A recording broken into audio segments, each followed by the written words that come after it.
बीमार होता है। यही आपको पेट दर्द करने से लेकर के आपके शरीर में अनेक मर्ज बढ़ा देती। विरुद्ध आहार और फूड एलर्जी से कैसे अपने आप को बचा करके पूर्ण आरोग्य पाएं, ये मैं आपको बताऊंगा। विरुद्ध आहार और एलर्जी के हैं शिकार तो योग से होगा पूरा उपचार। जरूर देखिए सुबह 8 बजे और शाम 4:30 बजे सिर्फ इंडिया टीवी।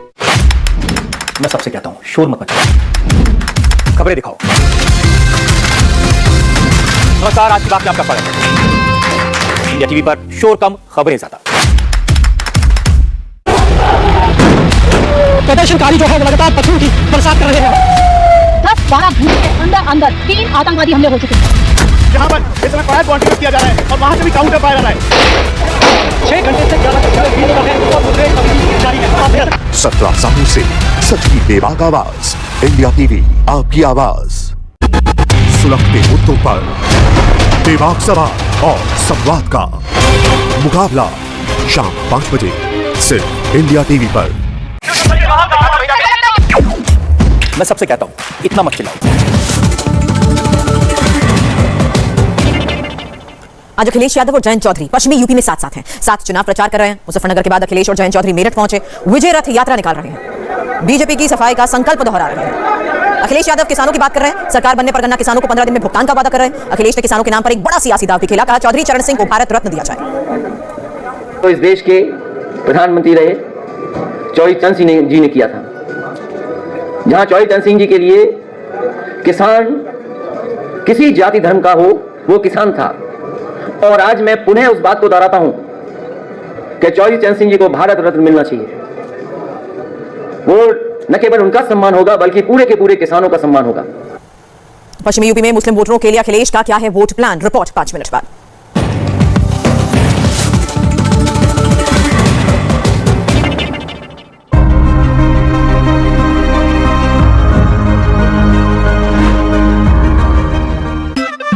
आंध्रा के ग्रेनाइट को राजस्थान के मार्बल से जोड़े, एकदम टाइट, बॉन्ड टाइट। बंगाल के शीशे को यूपी के तांबे से जोड़े, एकदम टाइट, बॉन्ड टाइट। पंजाब के पीतल को हरियाणा के लकड़े से जोड़े, एकदम टाइट, बॉन्ड टाइट। अरे कश्मीर से कन्याकुमारी तक इंडिया के अलग अलग मटेरियल्स को अलग अलग मटेरियल से जोड़े, एकदम tight, bond tight. Master addition. जीतेगा भाई जीतेगा, जीतेगा भाई जीतेगा। चुनाव कोई भी जीते, लेकिन दिलों पर रॉयल के पिसे मसालों का ही राज है। रॉयल मसाले। The best watches are from Switzerland, but the best perfumes are always French. NVDO, the power of French perfume. Gallant advance TMT सरिया, इसकी ताकत बने घर की ढाल और इसकी फ्लेक्सिबिलिटी रखे घर को सॉलिड सालों साल। गैलेंट एडवांस टीएमटी सरिया, निर्माण का रियल हीरो। हमारी इंडिया टीवी की गाड़ी थी जिस पर हमला हुआ है। फायरिंग दोबारा यहाँ पे शुरू हो गई है। ये देखिए रडार आ रहे हैं। 17 सालों से सच की बेबाक आवाज, इंडिया टीवी आपकी आवाज। पब्लिक के मुद्दे पब्लिक के साथ हमारे मंच पर होगी बात। अगर आप जानते हैं उत्तर प्रदेश की राजनीति की नब्ज, तो इंडिया टीवी आपको देगा मौका अपने मंच पर आने। तो आज ही indiatv.in पर लॉग इन कर रजिस्टर करें और बने हमारी पहल का हिस्सा। ये पब्लिक है, सब जानती है।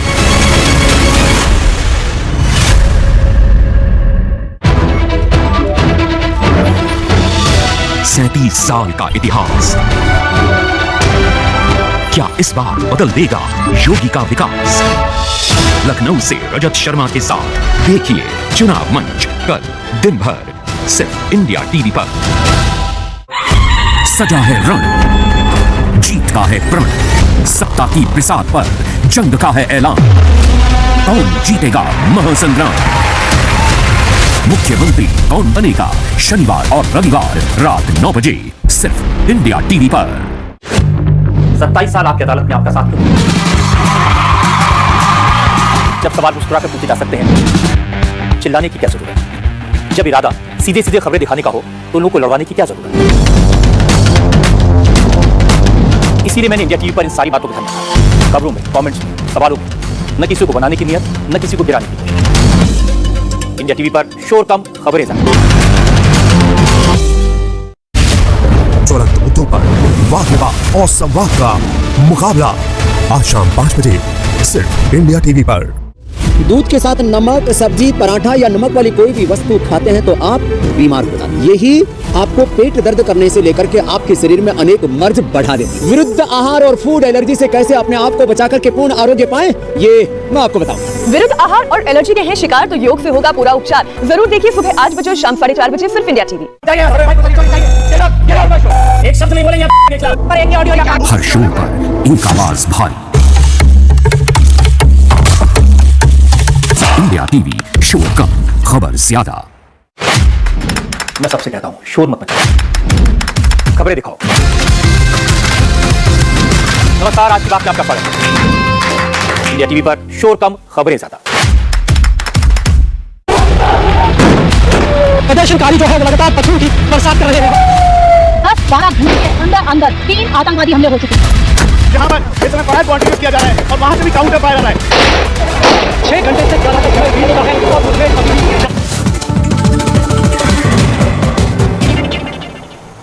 यूपी चुनाव में गढ़ की लड़ाई शुरू हो गई है और गढ़ यानी गढ़मुक्तेश्वर में आज सीएम योगी और ओवैसी दोनों पहुंचे। योगी ने हेलीकॉप्टर से और ओवैसी ने वर्चुअल रैली के जरिए गढ़ के वोटर्स से संवाद किया और गढ़मुक्तेश्वर को मिनी हरिद्वार भी कहा जाता है। यहाँ पर 3 वोट बैंक हैं, मुस्लिम, जाटव और गुर्जर। समाजवादी गठबंधन मुस्लिम वोटर्स के भरोसे है। ओवैसी और बीएसपी की नजर भी यहाँ के 70,000 से ज्यादा मुस्लिम वोटों पर है, यानी मुस्लिम वोट बट सकते हैं। अब गढ़मुक्तेश्वर का गेम कौन जीतेगा? वेस्टर्न यूपी की चुनावी रैली, गलियों में, चौक चौराहों पर क्या चल रहा है, सभी सवालों का जवाब आपको इस रिपोर्ट में मिलेगा। यूपी में नया पोस्टर चला है, मुस्लिम मोहल्लों में हल्ला है। इस पोस्टर में कई शब्द हैं, इलाहाबाद, फैजाबाद, मुगलों की निशानियां। वेस्टर्न यूपी में मुस्लिम वोटरों के लिए अखिलेश ने क्या प्लान तैयार किया है और योगी की मेरठ यात्रा के दिन सामने आए इस पोस्टर का मतलब क्या है, फुल डिटेल समझिए। इस पोस्टर की शुरुआत समाजवादी पार्टी से हुई है। अखिलेश ने अपने कैंडिडेट्स को टिकट देने का ऐलान किया। समाजवादी पार्टी के लेटर हेड पर 2 नाम लिखे गए, इलाहाबाद और फैजाबाद। ये 2 नाम संयोग है या 80-20 का प्रयोग है? ऐसा लगता है मुस्लिम वोटों की लड़ाई नेक्स्ट लेवल पर पहुंच गई है। इस समय इलाहाबाद का नाम प्रयागराज है और फैजाबाद का नया नाम अयोध्या है। दोनों लोकेशन के नाम बदले 3 साल से ज्यादा का टाइम बीत चुका है, लेकिन समाजवादी पार्टी क्या जानबूझकर पुराने नामों पर अटकी हुई है? अखिलेश यादव इन नामों से मुस्लिम वोटरों को क्या मैसेज भेजा है? फिलहाल इलाहाबाद और फैजाबाद के नाम पर 20% वाला कार्ड चल निकला है। बीजेपी इसे अलग ट्विस्ट देती है। दावा है कि अखिलेश और जयंत की जोड़ी प्रयागराज और अयोध्या का नाम बदलना चाहती है। क्रांतिकारियों का सम्मान किया, शहीद स्मारकों का पुनरुद्धार किया। जो पैसा पहले कब्रिस्तान की बाउंड्री वाल पर खर्च हो रहा था, वह पैसा हमने तीर्थों के विकास पर खर्च किया। ये फर्क साफ है, आपको भी एहसास हो रहा होगा। एक सरकार दंगाइयों का सम्मान करती है, आतंकवादियों का सम्मान करती है, किसानों पर गोली चलाती है, युवाओं के जीवन के साथ खिलवाड़ करती है, बेटियों की सुरक्षा के साथ खिलवाड़ करती है और गरीबों को मिलने वाली योजनाओं पर डकैती डलवाने का काम भी करती है। भारतीय जनता पार्टी अभी भी पुराने ही मुद्दे उठा रही है, उनके नेता पुराने ही सवाल उठा रहे हैं। कम से कम भारतीय जनता पार्टी को इस समय आगे कैसे बढ़ें, जहां बड़े पैमाने पर बेरोजगार हैं। आप देखिए क्या हुआ है बिहार में, क्या हुआ है अयोध्या प्रयागराज में, कितने बड़े पैमाने पे नौजवान बाहर निकल करके आए। किसकी जिम्मेदारी थी परीक्षा को सही ढंग से कराना? फर्स्ट फेज की सीटों पर प्रचार के लिए सीएम योगी आदित्यनाथ मेरठ के हस्तिनापुर पहुंचे। हस्तिनापुर का पॉलिटिकल रिकॉर्ड भी जबरदस्त है। कहा जाता है यहां जिस पार्टी का कैंडिडेट एमएलए बनता है, यूपी में उसी पार्टी की सरकार बनती है। मेरठ वेस्टर्न यूपी का वो इलाका है जहां किसान और मुस्लिम वोटर्स किसी भी पार्टी की जीत हार का फैसला करते हैं। योगी के सियासी विरोधियों का पूरा फोकस 20% मुस्लिम वोट खींचने की तरफ है, लेकिन मेरठ का माहौल बदला बदला सा दिख रहा है। क्या है मुद्दे? लग रहा है सरकार बदलने वाली है उत्तर प्रदेश में। बिल्कुल नहीं, जो कर रहे हैं बकवास कर रहे हैं। ये कैंट विधानसभा में आप खड़े हो और कंकरखेड़ा क्षेत्र में आप खड़े हो। आप अंदर के मोहल्लों में जब जाओगे, मुस्लिम समुदाय के लोग भी बाबा जी के साथ हैं। 90% आज बाबा जी के साथ हैं। 90 से ज्यादा हो सकते हैं, 90 से 79 नहीं है। 5 साल में जितना काम हुआ आज तक तो हुआ नहीं यहाँ पे, हमें तो इतना पता है जी। सपा की सरकार में सिवा गुंडागर्दी का कुछ नहीं था और आज राम राज है, आराम से सब जी रहे हैं। रात को बहु बेटियां 8 बजे 10 बजे तक घूमो, कोई दिक्कत नहीं है। नहीं, यहाँ कोई सुरक्षित नहीं था। 5 साल में एक भी दंगा नहीं हुआ। उसी के राज में 84 मुजफ्फरनगर दंगा हुआ, ठीक है। 27 दंगे हुए हैं यूपी में, उसके राज्य में। 4.5 साल में एक भी दंगा बता दो कि बाबा के राज में हुआ हो। मेरठ में योगी अलग ही लेवल पर खेलते हैं। योगी ने 5 सालों का रिपोर्ट कार्ड दिखाया और बीजेपी के लिए सपोर्ट मांगा। एक तरफ वोटरों के साथ प्रचार चल रहा था, दूसरी तरफ योगी के ट्वीट्स ट्रेंड करते रहे। सीएम योगी की टाइमलाइन पर अखिलेश के खिलाफ नॉन स्टॉप अटैक हुआ। योगी ने कहा वो जिन्ना के उपासक हैं और हम सरदार पटेल के पुजारी हैं। योगी ने तुष्टीकरण और राष्ट्रवाद का अंतर बताते हुए टारगेट किया। योगी ने एक के बाद एक कई ट्वीट किए। राम मंदिर, कांवड़िया और मेरठ दंगों के मुद्दे पर बीजेपी और समाजवादी सरकार का डिफरेंस समझाया और वेस्टर्न यूपी के फर्स्ट फेज में ये सब चुनावी मुद्दा बन गया है और समाजवादी गठबंधन डिफेंसिव मोड में दिख रहा है। ये सिर्फ ध्रुवीकरण पैदा करना चाहते हैं। जातिगत आधार पर ध्रुवीकरण हो, धार्मिक आधार पर उन्माद फैले, ये उनकी रणनीति है। उनके दिल में कोई हमारे लिए कोई खास जगह नहीं। और मैं तो कह रहा हूं, मुझे आप खुश करके अपील करके क्या हासिल कर रहे हो? हमारे मुद्दों पे आप देखिए, ध्यान दीजिए, किसानों के साथ न्याय कीजिए। लखीमपुर की घटना भी ताज़ी है। मंत्री जी अभी भी मंत्री बने बैठे हैं और किसानों को गिरफ्तार किया जा रहा है। मुकदमे वापस नहीं लिए गए। एमएसपी के लिए कोई कमेटी नहीं बन पाई। इन इश्यूज पे आप जवाब दीजिए। एक पैतरा फेंक रहे हैं, लोगों को कंफ्यूज करना चाह रहे हैं कि जो उनका विरोध गाँव गाँव में हो रहा है, किसी तरह वो ठंडा पड़े। वेस्टर्न यूपी के जाटलैंड में समाजवादी गठबंधन की मुश्किलों को समझिए। यहाँ सबसे बड़ी सियासी जंग हो रही है। इस इलाके के सियासी समीकरण में जाट और मुस्लिम वोटर अहम है। जाट वोटर 17%, मुस्लिम 30%, एससी 18% और ओबीसी 22% है। समाजवादी गठबंधन को जाट और मुस्लिम वोट बैंक पर भरोसा है। फर्स्ट फेज में 20% वाली लड़ाई है, इसलिए सबको मुस्लिम वोट बैंक की याद आई है। लेकिन मुजफ्फरनगर दंगों के बाद से वेस्ट यूपी की पॉलिटिकल पिक्चर में जाट और मुस्लिम अलग हो गए हैं। जाटलैंड में बीजेपी का स्ट्राइक रेट देखिए। 2012 के चुनाव में बीजेपी को 38 सीटें मिली, लेकिन 2017 के इलेक्शन में ये सीटें करीब 3 गुना बढ़कर 109 तक पहुंच गई। यानी इसी दौरान बीजेपी ने जाटलैंड में तकरीबन क्लीन स्वीप कर दिया। समाजवादी गठबंधन जाति धर्म का गणित सेट कर रहा है, लेकिन आज योगी आदित्यनाथ जब मेरठ पहुंचे तो उन्होंने सड़क, सुरक्षा और शांति के सारे काम गिनवा दिए। आप सोच सकते हैं, आज आप यहां से हस्तिनापुर से दिल्ली की दूरी मात्र 1.5 घंटे में पूरी कर सकते हैं। पिछली सरकार के समय इस दूरी को तय करने में 5 से 6 घंटे लगते थे। 12 लेन का एक्सप्रेसवे दिल्ली मेरठ के बीच बना दिया है मोदी सरकार ने, डबल इंजन की भारतीय जनता पार्टी की सरकार में। देश का पहला रैपिड रेल दिल्ली मेरठ के बीच में बन रहा है। 30,000 करोड़ रुपए खर्च हो रहे हैं। आइए देखते हैं सुपर 100। बरेली में जेपी नड्डा का door to door campaign. Shahjahanpur में मतदाता संवाद में बोले, सपा सरकार में मुसीबत में थी कानून व्यवस्था। जेपी नड्डा ने समाजवादी पार्टी के उम्मीदवारों पर निशाना साधा, कहा आधे जेल में और कुछ बेल पर हैं। गृह मंत्री अमित शाह का शनिवार को मुजफ्फरनगर और सहारनपुर का दौरा, डोर टू डोर और मतदाता संवाद कार्यक्रम में लेंगे हिस्सा। यूपी बीजेपी के अध्यक्ष स्वतंत्र देव सिंह का दावा, जाट पहले भी बीजेपी के थे और आगे भी रहेंगे। यूपी के लिए बीजेपी के 91 उम्मीदवारों का ऐलान। अयोध्या से वेद प्रकाश गुप्ता, इलाहाबाद वेस्ट से सिद्धार्थनाथ सिंह, इलाहाबाद दक्षिण से नंद कुमार नंदी को टिकट, बहराइच से अनुपमा जायसवाल, आजमगढ़ से अखिलेश मिश्रा, जलालपुर से सुभाष राय, केसरगंज से गौरव वर्मा को टिकट, पूर्व सांसद राकेश सचान को घोगनीपुर, डुमरियागंज से राघवेंद्र प्रताप सिंह, इटावा से सतीश चंद्र द्विवेदी, तुलसीपुर से कैलाशनाथ शुक्ला को टिकट। बीजेपी का सपा की लिस्ट पर निशाना, ट्वीट पर लिखा, ये उम्मीदवारों की लिस्ट या थानों में लगी हिस्ट्री शीटर्स की। अखिलेश पर हमलावर हुए सीएम योगी, वो जिन्ना के उपासक, हम सरदार पटेल के पुजारी, उन्हें पाकिस्तान प्यारा, हम देश के लिए देंगे जान। दंगों को लेकर योगी ने अखिलेश को घेरा, जिन्होंने मुजफ्फरनगर दंगे कराने वालों का साथ दिया, क्या वो सुरक्षा दे पाएंगे? अखिलेश के फ्री बिजली के वादे पर योगी का तंज, कहा चोरों को चांदनी अच्छी नहीं लगती। यूपी के डिप्टी सीएम केशव मौर्य की अखिलेश को सलाह, 11 मार्च को सिफाई जाने की करे तैयारी, आपके गठबंधन को जनता रोकेगी। दिल्ली एयरपोर्ट के अधिकारी का बयान, अखिलेश यादव का हेलीकॉप्टर हाई एयर ट्रैफिक और तेल कम होने की वजह से डिले हुआ था। अखिलेश यादव ने हेलीकॉप्टर की उड़ान में देरी को बीजेपी की साजिश बताया था। परमिशन मिलने के बाद मुजफ्फरनगर गए अखिलेश यादव ने खुद को और जयंत चौधरी को बताया किसान का बेटा। बीजेपी को हराने के लिए अन्य संकल्प की पोटली साथ लेकर चलते हैं। यूपी के गन्ना किसानों से अखिलेश का वादा, सरकार बनी तो भुगतान के लिए 15 दिन से ज्यादा का इंतजार नहीं करना पड़ेगा। आरएलटी चीफ जयंत चौधरी का बयान, अमित शाह के न्योते को गंभीरता से नहीं लेते, पश्चिमी यूपी में बीजेपी ध्रुवीकरण में जुटी है। जयंत चौधरी का आरोप, बीजेपी यूपी में असल मुद्दों की बजाय 80-20 औरंगजेब और जिन्ना करने में लगी है। यूपी चुनाव के लिए समाजवादी पार्टी ने 8 और नामों का ऐलान किया। बदायूं से रईस अहमद को बनाया उम्मीदवार, सपा ने बांदा से मंजुला सिंह, पटियाली से नादिरा सुल्तान को टिकट दी, कानपुर कैंट से हसन रूमी को उम्मीदवार बनाया। बीएसपी अध्यक्ष मायावती का बीजेपी और सपा पर हमला, चुनाव को हिंदू मुस्लिम और जातीय नफरत का रंग देना चाहते हैं। उत्तर प्रदेश चुनाव के लिए भागीदारी परिवर्तन मोर्चा ने 12 उम्मीदवारों का ऐलान किया। असीम वकार को लखनऊ पश्चिमी से उम्मीदवार बनाया। एआईएमआईएम ने कन्नौज से सुनील कुमार, भदोही से रविशंकर जायसवाल को बनाया उम्मीदवार। बिजनौर से मुनीर बेग मैदान में है। यूपी चुनाव के लिए जेडीयू ने स्टार प्रचारकों की भी सूची जारी की। सीएम नीतीश का नाम गायब, नहीं करेंगे प्रचार। प्रियंका गांधी ने यूपी के युवाओं से युवा घोषणा पत्र पर चर्चा की, कहा युवाओं को रोजगार का हक मिले, यही हमारी कोशिश है। प्रियंका गांधी ने कहा, अगर यूपी में कांग्रेस की सरकार बनी तो विशेष भर्ती आयोग का गठन किया जाएगा। अकाली नेता विक्रम सिंह मजीठिया ने अमृतसर ईस्ट से नामांकन दाखिल किया। सिद्धू के खिलाफ मैदान में है मजीठिया। नामांकन दाखिल करने के बाद बोले मजीठिया, सिद्धू को अगर सीएम नहीं बनाया गया तो वो पाकिस्तान मुस्लिम लीग का मुखिया बनने पाकिस्तान जा सकते हैं। पंजाब के सीएम फेस को लेकर रणदीप सुरजेवाला का बयान, चन्नी सीएम फेस हो या नहीं इस पर विचार चल रहा है। पंजाब से केजरीवाल का कांग्रेस अकाली पर अटैक, रेत और नशा बेचने वाले सत्ता में रहे, दोनों ने मिलकर पंजाब को लूटा। अरविंद केजरीवाल ने कहा, भगवंत मान कट्टर ईमानदार है, 7 साल से सांसद हैं, लेकिन इनके पास अपना मकान नहीं है। केजरीवाल की पंजाब की जनता से अपील, एक बार वोट देकर देखो, काम नहीं किया तो अगली बार मैं और भगवंत मान वोट मांगने नहीं आएंगे। उत्तराखंड के रुद्रप्रयाग में गृह मंत्री अमित शाह का डोर टू डोर कैंपेन, प्रचार से पहले बाबा रुद्रनाथ मंदिर में पूजा भी की। रुद्रप्रयाग से अमित शाह ने कांग्रेस को बताया फेल सरकार, डबल इंजन सरकार देवभूमि के युवाओं को पलायन नहीं करने देगी। कांग्रेस नेता हरीश रावत ने भरा नामांकन, उत्तराखंड की लालकुआं विधानसभा सीट से लड़ेंगे चुनाव। उत्तराखंड चुनाव के लिए आम आदमी पार्टी ने 5 और उम्मीदवारों के नाम तय किए। रुद्रप्रयाग से प्यार सिंह नेगी को दी टिकट। आम आदमी पार्टी ने रुद्रपुर से नंदलाल, यमुनोत्री से मनोज शाह और नैनीताल से हेम आर्या को टिकट दी है। सुप्रीम कोर्ट ने रद्द किया महाराष्ट्र के 12 बीजेपी विधायकों का निलंबन, असंवैधानिक करार दिया। पूर्व सीएम देवेंद्र फडणवीस का निशाना, महाअघाड़ी सरकार तय करे जिम्मेदारी, किसके आदेश पर उठाया था असंवैधानिक कदम।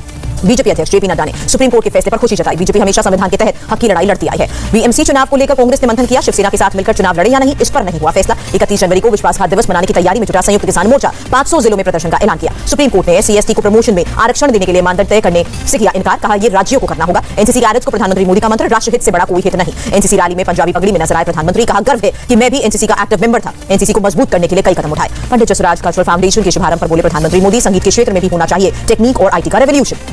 31 जनवरी से शुरू हो रहे बजट सत्र से पहले लोकसभा स्पीकर का संसद भवन का दौरा, कोविड को देखते हुए तैयारियों का लिया जायजा। वित्त मंत्रालय ने डॉक्टर वी अनंत नागेश्वरन को मुख्य आर्थिक सलाहकार किया नियुक्त। नागेश्वरन ने कार्यभार संभाला। बजट सत्र से पहले सोनिया की अध्यक्षता में कांग्रेस की बैठक, महंगाई और किसानों के मुद्दे पर सरकार को घेरने की तैयारी। फिलीपींस नेवी को anti ship cruise BrahMos missile देगा भारत, $375 मिलियन के रक्षा करार पर हस्ताक्षर। बिहार के गया में अनियंत्रित होकर खेत में गिरा ट्रेनी एयरक्राफ्ट, बाल बाल बची 2 पायलट्स की जान। असम में सद्भावना प्रोजेक्ट की शुरुआत, सचिवालय में लंबित पड़ी सभी फाइलों और याचिकाओं को 1 साल में निपटारा होगा।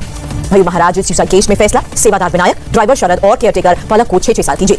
कर्नाटक के पूर्व सीएम बीएस येदियुरप्पा की नातिन की मौत पर प्रधानमंत्री मोदी ने दुख जताया, परिवार के प्रति संवेदना प्रकट की। पूर्व उपराष्ट्रपति हामिद अंसारी को विदेश मंत्रालय का जवाब, भारत एक जीवंत लोकतंत्र, दूसरों से सर्टिफिकेट की जरूरत नहीं। पाकिस्तान उच्चायोग ने सिगा खान को पाकिस्तान में अपने भाई मोहम्मद सिद्दीकी से मिलने के लिए वीजा जारी किया। 1947 में दोनों भाई अलग हो गए थे।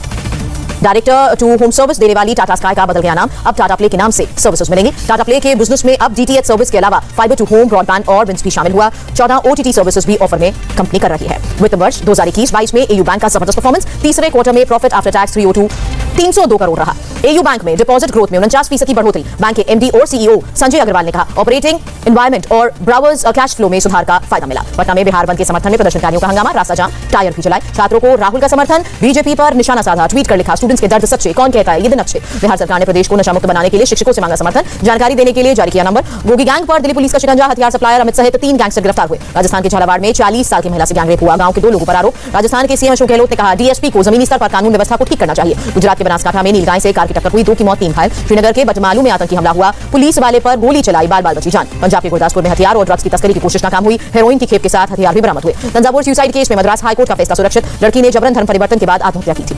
तंजावुर जाएंगी राष्ट्रीय बाल अधिकार सुरक्षा आयोग की टीम, लड़की के माता पिता और स्कूल अधिकारियों से करेंगी बात। बिजनौर में कैंटर मालिक की हत्या के मामले में 6 गिरफ्तार, कई गाड़ियां भी बरामद हुई। सीतापुर में अवैध शराब कारोबार से जुड़े 36 लोग गिरफ्तार हुए, 840 लीटर अवैध शराब बरामद हुई। महाराष्ट्र के मंत्री आदित्य ठाकरे ने नासिक में एक पुल का उद्घाटन किया, पहले बांस के पुल का करते थे इस्तेमाल। आदित्य ठाकरे ने कहा, अगले महीने तक यहां हर घर में पानी लाने की भी कोशिश है। मुंबई एयरपोर्ट कस्टम विभाग की कार्रवाई, 4 सुडानी नागरिक गिरफ्तार हुए, 1 करोड़ से ज्यादा विदेशी करेंसी भी जब्त हुई। कोरोना के हालात पर केंद्रीय स्वास्थ्य मंत्री ने दक्षिण भारत के 8 राज्यों और केंद्र शासित प्रदेशों के साथ की बैठक। शनिवार को बिहार, झारखंड समेत 5 राज्यों से स्वास्थ्य मंत्री बैठक करेंगे, कोरोना के हालात पर होगी चर्चा। डीसीजीआई ने इंट्रानेजल बूस्टर डोज ट्रायल के लिए भारत बायोटेक को मंजूरी दी, अप्रूवल के लिए 3 हफ्ते में प्रोटोकॉल जमा करने को कहा। दिल्ली में 15 से 18 साल के 76% बच्चों का टीकाकरण हुआ, दिल्ली सरकार ने दी जानकारी। देश में एक दिन में कोरोना के 2,51,000 से ज्यादा नए पॉजिटिव केसेस, 627 संक्रमितों ने दम तोड़ा। केरल में कोरोना के 54,537 नए केसेस, 24 घंटे में 13 ने जान गंवाई। कर्नाटक में कोरोना के 31,198 केसेस आए, 50 लोगों की मौत। महाराष्ट्र में कोरोना के 24,948 नए केसेस, 110 लोग ओमिक्रॉन संक्रमित। मुंबई में कोरोना की रफ्तार धीमी पड़ी, 24 घंटे में 1,312 केसेस हुए, 10 लोगों ने जान गंवाई। आंध्र प्रदेश में 12,500 से ज्यादा नए कोरोना केसेस दर्ज हुए, 24 घंटे में 12 की मौत। यूपी में बीते 24 घंटे में कोरोना से 7,907 लोग संक्रमित, 14 की मौत। दिल्ली में बीते 24 घंटे में कोरोना से 4,044 लोग संक्रमित, 25 की जान गई। ओडिशा में कोरोना संक्रमण के 5,000 नए मामले, एक दिन में 10 की मौत। दिल्ली में ड्राइविंग लाइसेंस स्किल टेस्ट और लर्निंग लाइसेंस टेस्ट एक्टिविटीज शुरू, कोरोना की वजह से सस्पेंड थी। यूपी में अब 6 फरवरी तक स्कूल रहेंगे बंद, ऑनलाइन क्लासेस रहेंगी जारी। पाकिस्तान के बलूचिस्तान में सड़क किनारे ब्लास्ट हुआ, 4 की मौत, 10 घायल। इराक में बगदाद एयरपोर्ट कंपाउंड में रॉकेट हमला हुआ, 2 विमानों को नुकसान। यूएस डॉलर के मुकाबले रुपए का भाव 5 पैसे बढ़ा, $1 की कीमत 75 रुपए 4 पैसे। मामूली गिरावट के साथ बंद हुआ शेयर बाजार, सेंसेक्स 77 और निफ्टी 9 अंक की गिरावट के साथ बंद हुए। अंडर 19 वर्ल्ड कप के क्वार्टर फाइनल से पहले कैप्टन यश धुल समेत 5 खिलाड़ी फिट हुए, कुछ दिन पहले कोरोना संक्रमित थे। 2 हिस्सों में खेली जाएगी रणजी ट्रॉफी, पहले दौर में होंगे लीग राउंड के मुकाबले, जून में नॉकआउट मैचेस। जिम्बाब्वे के पूर्व कैप्टन ब्रैंडन टेलर को आईसीसी ने किया 3.5 साल के लिए बैन। टेलर ने किया था स्पॉट फिक्सिंग का खुलासा। छठी बार ऑस्ट्रेलिया ओपन के फाइनल में पहुंचे राफेल नडाल, रिकॉर्ड 21वें ग्रैंड स्लैम से 1 जीत दूर। मेदवेदेव भी ऑस्ट्रेलिया ओपन के फाइनल में पहुंचे, रविवार को नडाल से मुकाबला। पश्चिमी उत्तर प्रदेश में आज योगी आदित्यनाथ भी थे, जेपी नड्डा भी थे, अखिलेश यादव जयंत चौधरी से मिले।